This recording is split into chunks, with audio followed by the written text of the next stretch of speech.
shared their stories of learning at school and in the home. With Lucy, we focus on early learning in the home. Colm will introduce us to learning in junior and senior infants.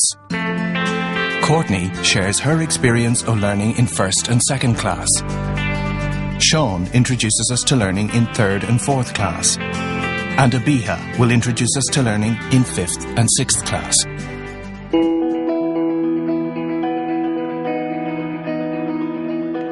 Not all primary schools are the same. Some schools offer junior classes, some offer senior classes. The majority combine both.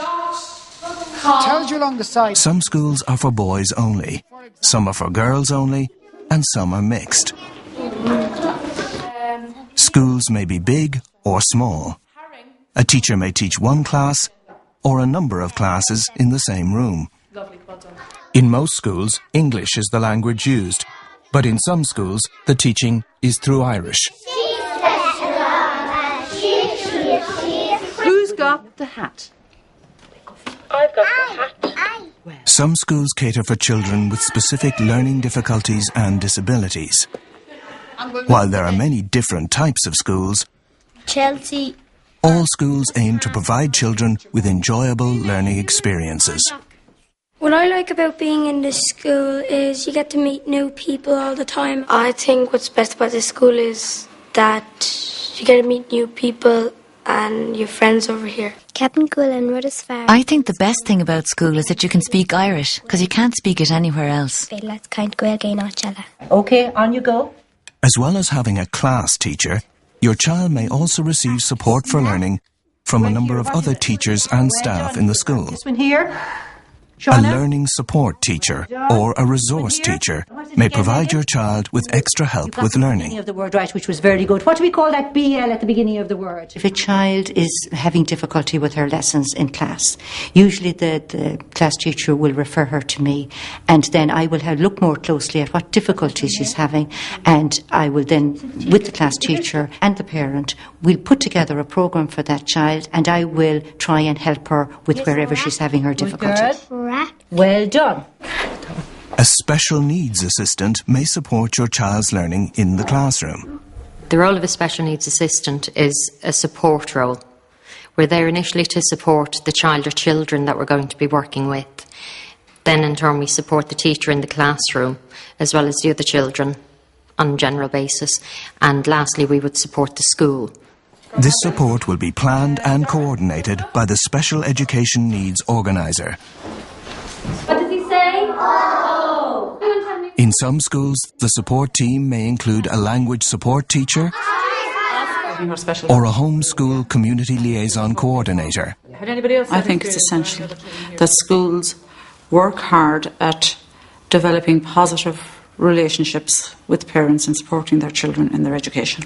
We work as a team, learning support teacher, homeschool liaison teacher and class teacher, particularly in the areas of literacy and numeracy. And we work programmes such as Maths for Fun, Reading for Fun, Big Book reading in the infant classes and the reading of the novel at the senior classes. In collaboration with the whole school team, an educational psychologist may also help to identify and support your child's learning needs. The primary school curriculum was developed by the National Council for Curriculum and Assessment, the NCCA, through consultation with teachers, parents, school management bodies, and the Department of Education and Science. You can access the curriculum on the NCCA website at www.ncca.ie. The curriculum is also available in your local library or from the Government Publications Office. This is a picture of thermometer. School book publishers have developed textbooks for each subject based on the primary school curriculum. Schools decide which textbooks your child will use in any given year. The main aims of the curriculum is, number one, to enable the child to develop as a full person, that they will enjoy life, that they will be happy in life. The second is that as a social being, that they can communicate, that we all have different abilities, but we all have something to contribute. And the third is we have an innate desire to learn. So the curriculum is about developing that innate desire. A square, good girl. The primary school curriculum consists of 11 subjects grouped together in 6 curriculum areas. In addition, schools follow a religious education program. From the time your child begins school, all subjects are taught in all classes. As children progress through school, they build upon concepts and skills they have already developed in each subject. Children learn in many different ways. They learn by themselves and with others. And they learn using a variety of different materials and resources, including their local environment. The primary school curriculum helps your child to learn how to learn. It provides the foundation for further education and lifelong learning.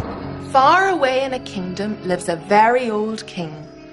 Through language, your child learns to communicate in English and Irish. I have a kangaroo. I have a kitten too. Your child learns to speak, to read and to write in both languages. Choir singing nice and loud, screaming and clapping glows the crowd. You made this all up yourself? Yeah. Very good. This early experience provides a basis for learning other languages.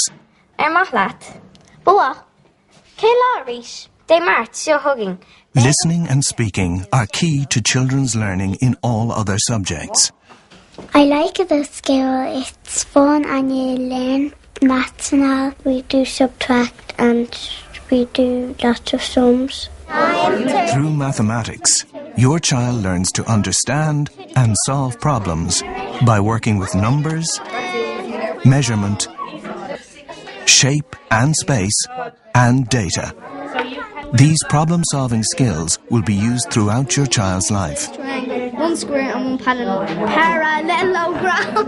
Where's yours in this? Will you find it?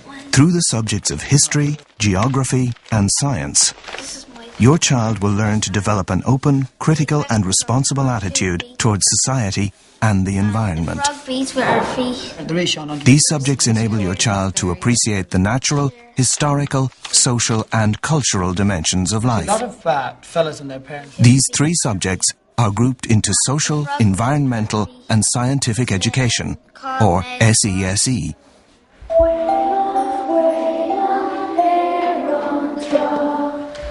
The 3 subjects, visual arts, music, and drama, encourage your child's creativity and imagination across all subjects.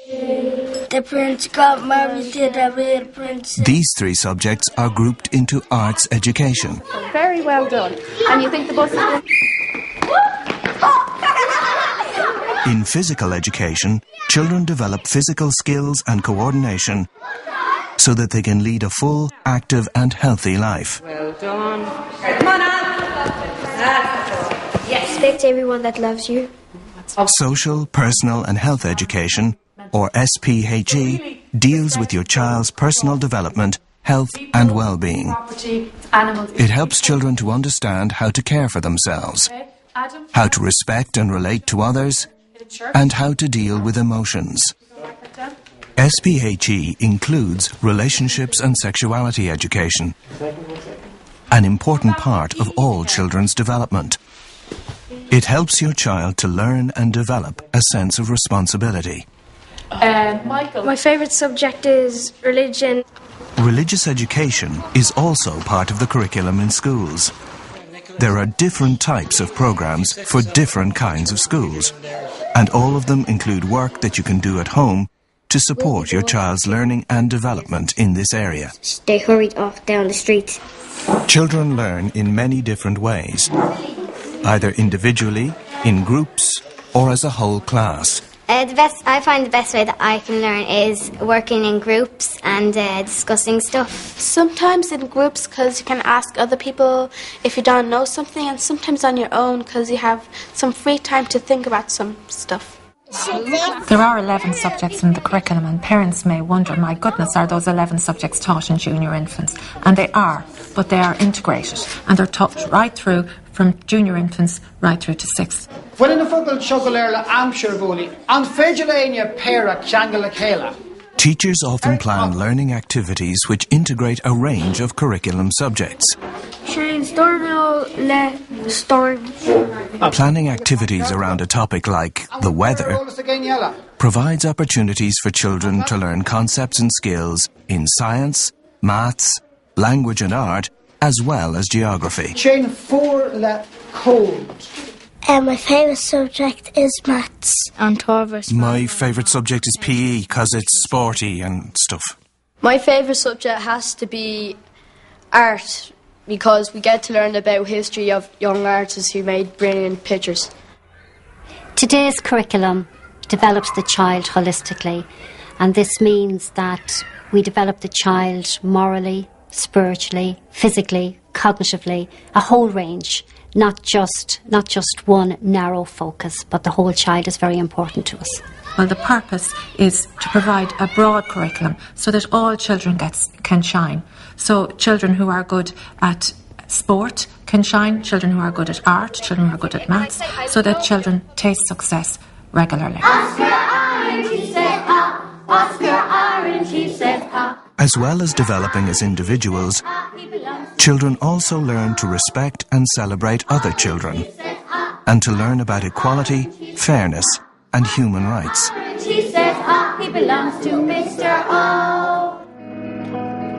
The primary school curriculum is organised in 4 levels. Each level includes 2 classes: junior and senior infants, 1st and 2nd class, 3rd and 4th class, 5th and 6th class. Well, oftentimes when we think of school, we think of books, we think of learning facts, but a lot more important than the content is skills, developing skills. And the skills that they learn in junior infants are developed right through to 6th. Stop. Very good, nice and round. In each class, the teacher uses assessment to support your child's learning. Assessment involves gathering information about your child's learning with the primary school curriculum. This information helps the teacher to make decisions about the next steps in teaching and learning. There's a huge range of assessment techniques available to teachers. Probably the most important one is the teacher's observations in the classroom, monitoring and observing individual children in the tasks that they're asked to complete. Your child's teacher may gather information in other ways, which include talking and listening to your child, weekly tests, project work, assignments, and standardized tests.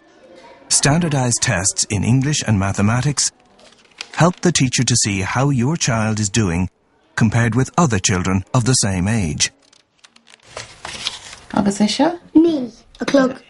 As a parent, you will also have valuable information on how your child is progressing in primary school. This information can be very useful to the class teacher in assessing your child's progress.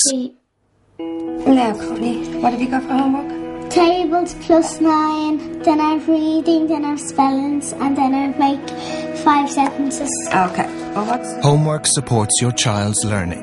We'll probably never see. It provides an opportunity for your child to reinforce learning in school. I'll send you. Homework involves everyone. It allows pupils to take responsibility for their own learning and to work independently. What I think is good about homework is you get to study on your own and concentrate a bit more. I don't like homework because, well, you've learned an awful lot in school, and then you need time for your brain to stop being so active, like have a snooze or something. You get to test yourself. You can take as much time as you want to try and figure it out, and then you can just do it whenever you want. You don't have to do it at a certain time. Homework also helps you as a parent to connect with what your child is doing in school. I think the best way to do it is if you kind of have a good rapport with the teacher, you kind of get a good feedback, and that way then I feel I'm more able to help the children with their homework. If I'm not sure of something, I can kind of ask them, or most of the time they actually teach me. If I know that they're having a problem, you know, especially when they come home, I can kind of help them with that, and I can see what they're doing, especially, you know, with the maths and the, you know, them knowing their shapes and everything, that I can kind of help them. When you sit with your kids, I'm only learning this from kind of sitting with kids. that when you sit with them and give them an hour, even half an hour, and the things you can get them to do and the way they learn from it and everything, they're eased down as well, you know, and it gives them, you know, they think it's great as well. Brilliant. I'm a parent myself, and I have to be honest, there are times in the evening I am absolutely exhausted, and trying to be patient while you're cooking the dinner and listening to the children, it can be difficult. But if one tries to make it an enjoyable experience, reading, sitting down with your child, cuddling up beside them and reading a story is very important. Homework reinforces what is done in the classroom, and it should be built over time. So maybe children doing 10-15 minutes when they're young and building that up to about 45 minutes as they get older. And if there are difficulties with homework, it is very, very important that parents talk to the class teacher. Well, we read a book and then pick 5 things out of it, close the book and then write them in. I think it's extremely important that parents are actively involved in their children's learning, both at home and at school. Nobody knows a child like its parent, and if we want the children in our school to do well, we need the support of their parents in order to achieve that. Teachers love it when parents come in and take an interest, because when the parent is interested, the child is going to be interested. All the research would show that where parents support the work of the child, it has very positive long-term consequences in terms of children's learning. Now, the baby to bed.